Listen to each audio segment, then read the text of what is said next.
brings pleasure, but it is you who will bring the greatest pleasure of all.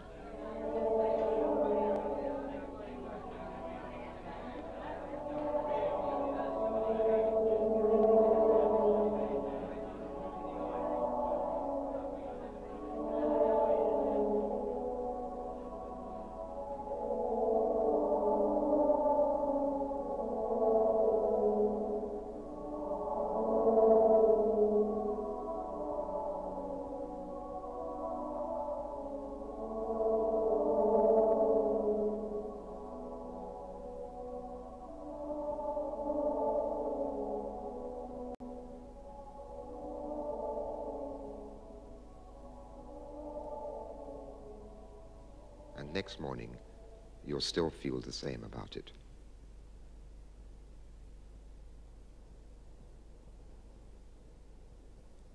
The skin dream. The surface you can touch. The skin without a biography.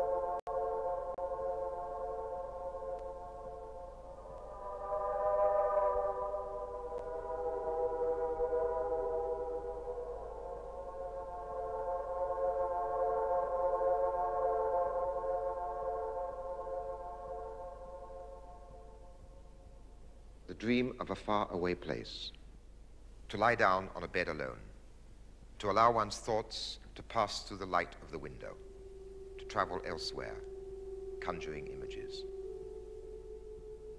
Distances without horizons.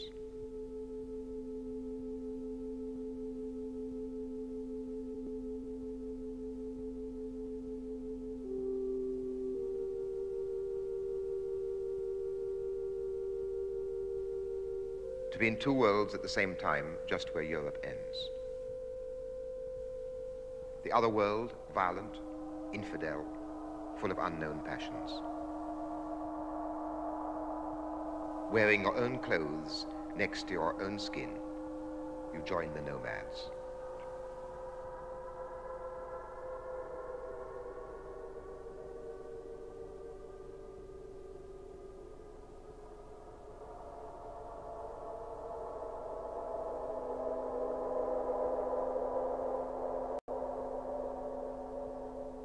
Or to go north to ancient castles,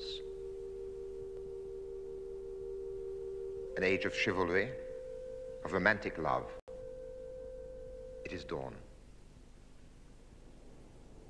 You are innocent, you are pure, you are ready to travel again.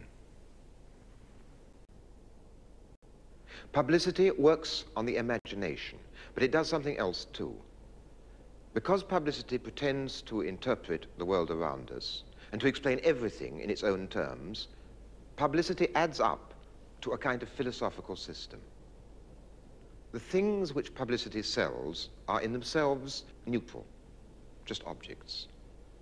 And so they have to be made glamorous by being inserted into contexts which are exotic enough to be arresting, but not close enough to us to offer a threat. A machine gun can support shoes.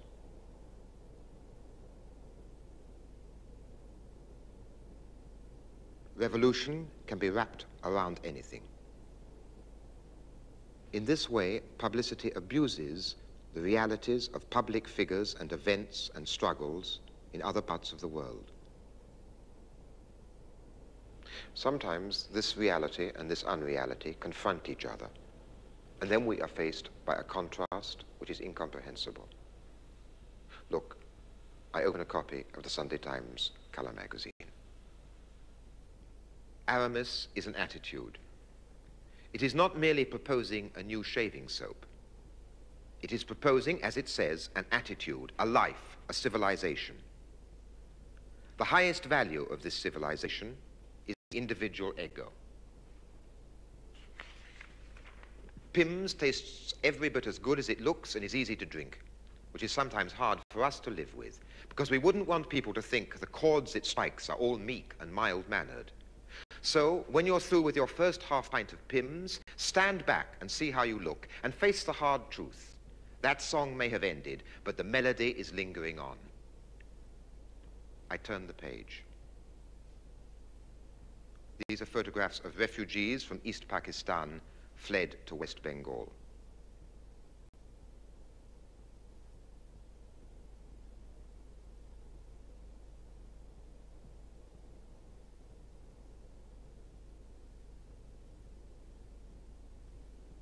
The text which accompanies the photographs says that these refugees deserve more help than any others in the world. The writer appeals to the public conscience. But if I turn the page again, the inadequacy of such appeals becomes obvious. The words and pictures on these pages all appear to be real and all belong to the same language. The text, the photographs taken in Pakistan, the photographs taken for the publicity, the editing of the paper, the layout, the printing, all are elements of the same culture, our culture. Yet between each page, there is such a fissure.